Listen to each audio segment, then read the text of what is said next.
Et enfin, la rotation. Donc, la rotation, vous voyez, on a une tortue, et puis on va faire une rotation comme ceci. Je vais enlever, je rajouterai ça après. Voilà. Donc, vous avez le sens de rotation ici. Donc, ça, c'est par cœur, définition 4. Donc, une rotation, c'est le fait de faire tourner, d'accord, elle tourne, une figure autour d'un point. Le point ici, c'est le point O. On appelle ça en fait le centre de rotation, selon un angle, donc c'est l'angle qui est ici, ici c'est 60 degrés, mais ça pourrait être 10 degrés, 15 degrés, 70 degrés, jusqu'à 360. Si on fait 360, ça ne change rien, on revient au même point, on peut même faire plusieurs tours, mais ça ne change rien. Ok, donc un angle et surtout un sens de rotation. Hein, parce que là, vous voyez qu'on tourne dans le sens inverse des aiguilles d'une montre, on aurait pu tourner dans le sens contraire des aiguilles d'une montre. On parle là du sens horaire, dans le sens des aiguilles d'une montre, ce qui n'est pas le cas que nous avons ici, ou alors du sens anti-horaire. Vous verrez que, donc dans le sens contraire des aiguilles d'une montre, vous verrez qu'au lycée, on parle du sens trigonométrique. D'accord? Il y a le sens horaire et il y a le sens trigonométrique. Vous verrez, c'est en trigo. On peut aussi parler d'anti-horaire, c'est contraire des aiguilles d'une montre. Donc, on dit que si M', le point qui est là, eh bien, c'est l'image, c'est-à-dire qu'on l'a obtenu à partir de M par une rotation de centre O et d'angle, et l'angle est donné, 60 degrés. Donc là, je l'ai nommé, l'angle, c'est l'angle MOM' de 60 degrés, et dans le sens anti-horaire, là, on est dans le sens anti-horaire, eh bien, on a défini la rotation. Donc, pour définir la rotation, on a besoin de deux choses. Le centre de rotation, même de trois choses. Le centre de rotation, l'angle et le sens de rotation. D'accord? Propriété à savoir.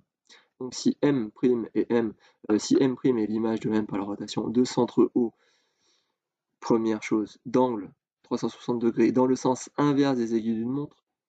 Deuxième, troisième information. Première, le point qui est le centre. Deuxième information, l'angle. Et enfin, le sens. Alors, l'angle, il est égal à 60 degrés de M vers M' dans le sens de la flèche. Vous verrez au lycée, vous aurez des angles trigonométriques, donc des angles définis avec des vecteurs qui auront un sens. D'accord? Ensuite, on a une autre chose. On a donc la distance par rapport au point O qui est toujours la même. Donc par exemple pour mon point M, eh bien OM, ça va être égal à OM'. Et ça c'est vrai pour n'importe quel point de la figure. Donc par exemple, si je décidais de tracer un point à partir de l'œil, donc du point O à l'œil gauche de ma tortue, donc là j'aurai une certaine distance, eh bien je retrouverai exactement la même distance du point O à l'autre œil de la deuxième figure.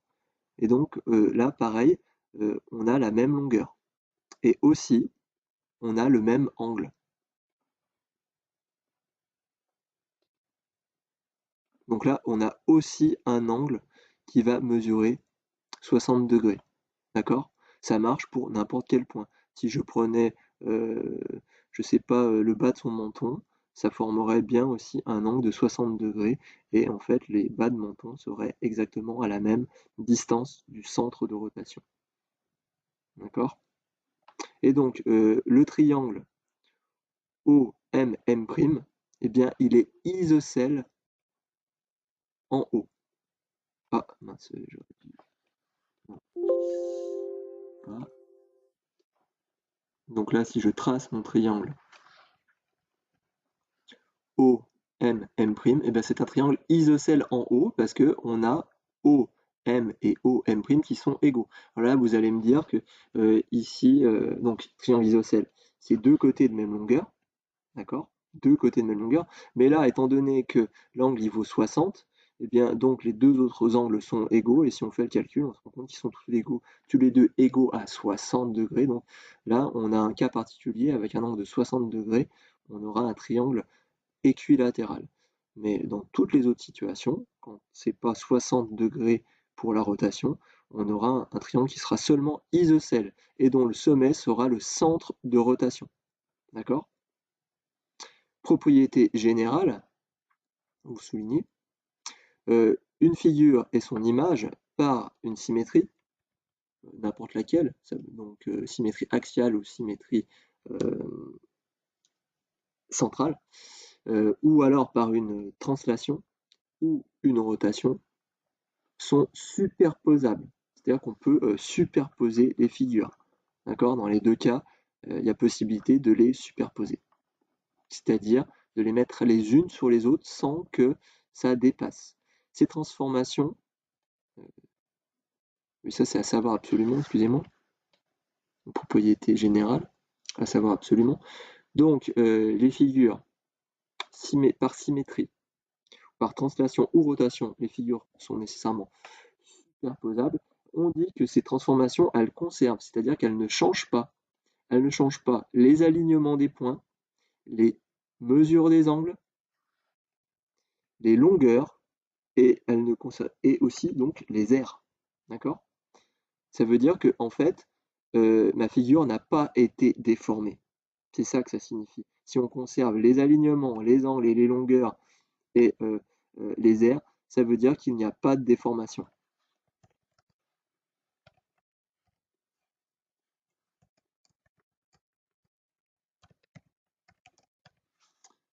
Bon, à l'exception, mais ça c'est un peu jouer sur les mots, à l'exception de la symétrie axiale, qui crée quand même une déformation, hein. C'est-à-dire que on a une inversion de la gauche et la droite, on pourrait dire, hein. La personne qu'on voit dans un miroir, c'est pas exactement la même personne que nous, hein. C'est une image qui est quand même déformée. Alors il y a plein de choses qui sont respectées, mais on a quand même une inversion des positions des points. Mais globalement, c'est la même tortue. Ok? Donc il n'y a pas de déformation, oui, effectivement, il n'y a pas de déformation. Les alignements, les angles, les longueurs et les aires sont conservés, ne changent pas. Voilà, je vous remercie, c'était un peu long.